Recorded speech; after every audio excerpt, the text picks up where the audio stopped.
ಹಾಗಾದ್ರೆ ವ್ಯಕ್ತಿ ಬೇಕೋ ಅವ್ರು ವರದಿ ಬೇಕಾಗಿಲ್ವಾ? ರೈತರ ಬಗ್ಗೆ ಹೇಳಿದ್ರಿ. ರಾಜ್ಯ ಸರ್ಕಾರ ಹಿಂದಿನ ರಾಜ್ಯ ಸರ್ಕಾರ 4,000 ಕೊಡ್ತಾ ಇತ್ತು ಕಿಸಾನ್ ಸಮ್ಮಾನ್ ಯೋಜನೆ. ಈ ಸರ್ಕಾರ ಬಂದ ಮೇಲೆ ನಿಲ್ಲಿಸ್ತು. ನಿಮ್ದು ಡಿಎಸ್ಪಿ ಹಣನ ತಗೊಂಡು ಗ್ಯಾರಂಟಿಗಳು ಕೊಡ್ತು 11,000 ಕೋಟಿ. ಸರ್, ಈಗ ನಾವು ಯಾವುದೇ ವಿಚಾರದಲ್ಲಿ ಯಾರು ತೊಂದರೆ ಆದರೂ ಕೂಡ ಸಾರ್ವಜನಿಕವಾಗಿ ನಿಮಗೆಲ್ಲ ಗೊತ್ತಿದೆ, ಪ್ರಶ್ನೆ ಮಾಡೇ ಮಾಡ್ತಾರೆ.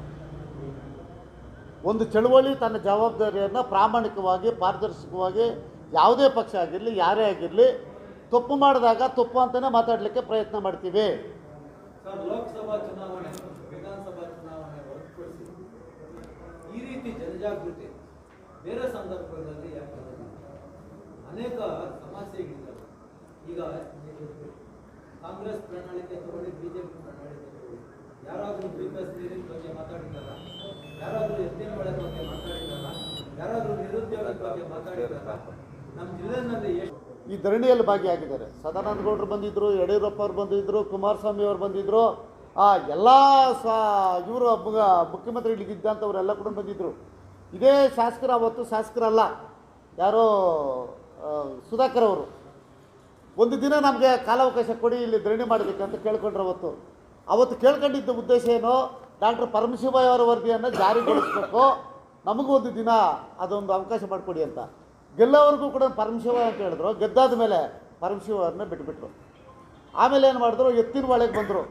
ಎತ್ತಿನ ಹೊಳೆ ನಿಲ್ಲಿಸಿದ್ದು ಯಾರು? ಇವರು ಬಿ ಜೆ ಪಿ ಗೌರ್ಮೆಂಟ್ ಬಂದ ಮೇಲೆ ಎತ್ತಿನ ಹೊಳೆಯನ್ನು ಚಾಲನೆ ಮಾಡ್ಬೋದಾಗಿತ್ತಲ್ಲ, ಯಾಕೆ ನಿಲ್ಲಿಸ್ಬಿಟ್ರಿ? ಎಷ್ಟು ಆವತ್ತು 800 ಕೋಟಿ ಇದ್ದಿದ್ದು ಇವತ್ತು ಎಷ್ಟು ಕೋಟಿ ಎತ್ತಿನ ಹೊಳೆಗೆ ಬಂಡವಾಳ ಆಗಿದೆ? ಸಾರ್ವಜನಿಕರು ನಾವು ಹೋರಾಟ ಮಾಡಿದ್ದು ಸಾರ್ವಜನಿಕವಾಗಿ ಎಲ್ರಿಗೂ ನೀರು ಕೊಡಿ ಅಂತ, ಎಲ್ಲ ಕೆರೆಗಳನ್ನು ತುಂಬಿಸಿ ಅಂತ. ನೀವು ತಂದಿದ್ದು ಯಾವುದು? H N valley K C valley ತಂದರೆ. H N valley K C valley ಯಾರು ಕೇಳಿದ್ರು? ನಾವು ಆವತ್ತಿನ ಹೋರಾಟದಲ್ಲಿ, ಶಾಶ್ವತ ನೀರಾವರಿ ಹೋರಾಟದಲ್ಲಿ ಇತ್ತ ಅದು ಸಬ್ಜೆಕ್ಟು. ಇವತ್ತು 3 ಹಂತದ ಸಂಸ್ಕರಣ ಮಾಡಿ ನೀರನ್ನು ಕೆರೆಗಳು ತುಂಬಿಸ್ತಕ್ಕಂಥ ಕೆಲಸ ಮಾಡಿ ಅಂತ ಹೇಳಿದ್ರೆ 2 ಹಂತದ ಸಂಸ್ಕಾರ ಮಾಡಿ ಇವತ್ತು ಎಷ್ಟು ಜನ ಇವತ್ತು ರೋಗಿಗಳಾಗಿದ್ದಾರೆ? ಆಯ್ತು, ಇವಾಗ ನಿಮ್ಮ ಕಾಂಗ್ರೆಸ್ ಅಭ್ಯರ್ಥಿ ಪೋಸ್ಟರ್ಗಳನ್ನು ಅಂಟಿಸಿದ್ದಾರೆ, ಎಲ್ಲ ಕಡೆ ಹಾಕಿದ್ದಾರೆ.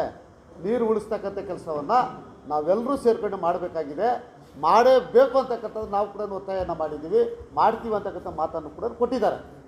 ಈ ಭಾಗದ ರೈತರಾಗಿರಲಿ ಸಾರ್ವಜನಿಕರಾಗಿರಲಿ ನಮ್ಮ ಜವಾಬ್ದಾರಿ, ಅದು ಮಾಡಲೇಬೇಕು, ಮಾಡ್ತಿರ್ತಾರೆ. ಸರ್, ಈಗ ನಾವು ರಾಹುಲ್ ಗಾಂಧಿನ ಬೇರೆ ಬೇರೆ ರೀತಿಯಲ್ಲಿ ಮಾತಾಡ್ತಾರೆ ಎಲ್ಲರೂ. ಎಂದಾದರೂ ಕೂಡ ನಾವು ಅವ್ರಿಗೆ ಒಂದು ಅಧಿಕಾರ ಕೊಟ್ಟಿದ್ದೀವಿ ಸರ್. ನಾವು ಅವ್ರನ್ನ ಬಪ್ಪನ್ ಅಂತ ಮಾತಾಡ್ತಾರೆ, ಚೈಲ್ಡ್ ಅಂತ ಮಾತಾಡ್ತಾರೆ, ಬೇರೆ ರೀತಿಯಲ್ಲಿ ಮಾತಾಡ್ತಾರೆ. ಎಂದಾದರೂ ಅದಕ್ಕೊಂದು ಅಧಿಕಾರ ಕೊಟ್ಟು ನೋಡಿದರೆ ನಾವು ಅದನ್ನ ಬೇರೆ ಬೇರೆ ರೀತಿಯಲ್ಲಿ ಮಾತಾಡಲಿಕ್ಕೆ ಸಾಧ್ಯ ಆಗ್ತದೆ. ಒಂದು ದಿನ ಕೂಡ ರಾಹುಲ್ ಗಾಂಧಿಗೆ ಒಂದು ಅಧಿಕಾರ ಕೊಟ್ಟಿಲ್ಲ. ಇಡೀ ಇಂಡಿಯಾ ಎಲ್ಲ ಕೂಡ ಓಡಾಡ್ತಾ ಇದ್ದಾರೆ, ಕಷ್ಟ ಸುಖಗಳು ಆಲಿಸ್ತಾ ಇದ್ದಾರೆ, ಕೇಳ್ತಾ ಇದ್ದಾರೆ, ಸಾರ್ವಜನಿಕರ ಜೊತೆಯಲ್ಲಿ ಬೆರೀತಾ ಇದ್ದಾರೆ. ಎಂದಾದರೂ ಕೂಡ ಒಂದು ಅಧಿಕಾರ ಕೊಟ್ಟು ನೋಡೋಣಪ್ಪ, ಆಮೇಲೆ ಅವರು ಹೆಂಗೆ ಜನರ ಮಧ್ಯದಲ್ಲಿ ಇರ್ತಾರಾ, ದೂರ ಇರ್ತಾರಾ, ಜನರ ಕಷ್ಟಕ್ಕೆ ಆಲಿಸ್ತಾರಾ ಇಲ್ವಾ ಅನ್ನೋದು ಗೊತ್ತಾಗೋದು. ಈಗ 10 ವರ್ಷ ಒಂದು ಸಾರಿ ನಾವು ಮೋದಿ ನೋಡಿದ್ವಿ, ಇನ್ನೊಬ್ರಿಗೆ ಒಂದು ಅವಕಾಶ ಮಾಡಿಕೊಡೋಣ ಅಲ್ವಾ? ಈ ಕಾಂಗ್ರೆಸ್ ಸರ್ಕಾರ ಬೇರೆ ಬೇರೆಯವರೆಲ್ಲ ಕೂಡ ಏನೇನೋ ಮಾಡೋಕ್ಕಿದ್ದಾರೆ ಅಂತಕ್ಕಂಥದ್ದನ್ನು ನೋಡಿಕೊಂಡು ಜನ ಏನು ಮಾಡಿದ್ರು? ಬದಲಾವಣೆ ಬಯಸಿದ್ರು. ಈಗ 10 ವರ್ಷ ಮೋದಿನೂ ನೋಡಿದ್ದೀವಿ, ಈ ಸಾರಿ ಬೇರೆಯವ್ರನ್ನ ನೋಡೋಣ, ತಪ್ಪೇನಿದೆ? ಇದೆಯಲ್ಲ ಅವ್ರನ್ನ ಅವಮಾನ ಮಾಡ್ತಕ್ಕಂಥದ್ದು. ಯಾಕೆ ನಾನು ಹೇಳ್ತೀನಿ ಅಂದರೆ, ನಿನ್ನ ಮನೆಗೆ ನಾನು ಊಟ ಬಂದು ತಿಂದಾಗ ಇಡೀ ಪ್ರಪಂಚಕ್ಕೆ ತೋರಿಸ್ತಕ್ಕಂಥ, ಹಾಗಾದರೆ ನೀವು ಮನುಷ್ಯರಲ್ವಾ? ಅಲ್ಲಲ್ಲ ಸರ್, ಬದಲಾವಣೆ ಅಲ್ಲ ಇಷ್ಟು ದಿವಸ ಯಾಕೆ ಮಾಡಲಿಲ್ಲ? ಅಲ್ಲ, ಹೌದು, ನೀವು ಪ್ರಚಾರನ ಮಾಡ್ತಾ ಇರೋದು.